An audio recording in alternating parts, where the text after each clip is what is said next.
clicked anyway. Now there's no turning back. The House Without Doors, Chapter 1, The Entryway, The Legend of the Blackwood Estate.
Over the threshold.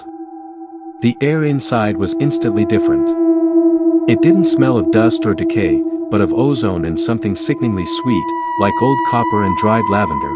He took 3 steps into the grand foyer and turned around to film the entrance. His breath hitched in his throat. The heavy oak door was gone. There was no frame, no hinges, no doorknob.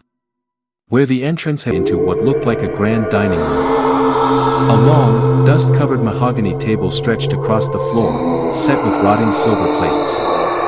He moved quickly toward the far wall, where heavily draped curtains promised a window. He ripped the velvet fabric aside. Behind the curtains was not glass, but a solid brick wall. He spun around to leave the way he came. The archway he had just walked through was gone. The wall was seamless, covered in the same yellow floral pattern. "Hey!" Elias shouted. His voice swallowed in.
The exact clothes he had on right now, walking into this very room.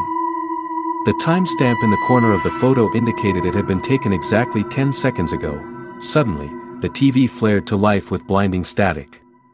A voice hissed through the speakers.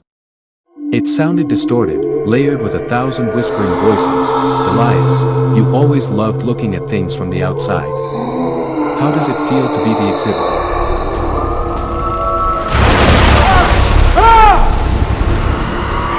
Chapter 3, Digestion. The house wasn't just a maze. It was a stomach. And it was digesting his sanity. Elias dropped the photo and backed away. "Let me out. I don't belong here. No one belongs here." The voices whispered from the walls, the floorboards, the ceiling. It didn't crack like stone, it tore like flesh. A horrific, deafening shriek echoed through the house. A sound so loud it shattered the lens of his camera and caused his ears to bleed. The hands from the wall grabbed him. They were ice cold and possessed superhuman strength. They clamped onto his wrists, his ankles, his neck. No. Get off me. Elias thrashed wildly, but there were too many.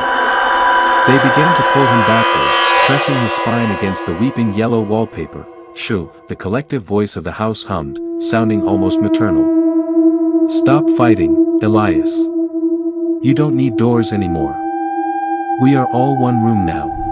What is that in the doorway? No, this can't be. Chapter 4, The Final Frame. He felt his body sinking into the wall. The plaster was dissolving his clothes, fusing with his skin. He tried to scream, but the yellow wallpaper grew over his mouth, sealing his lips shut. He watched in muted, paralyzed terror as his camera fell from his chest rig, landing on the floorboards with a soft thud. The red recording light on the camera blinked one last time before dying out. Elias Thorne's vision faded to black, but his consciousness remained.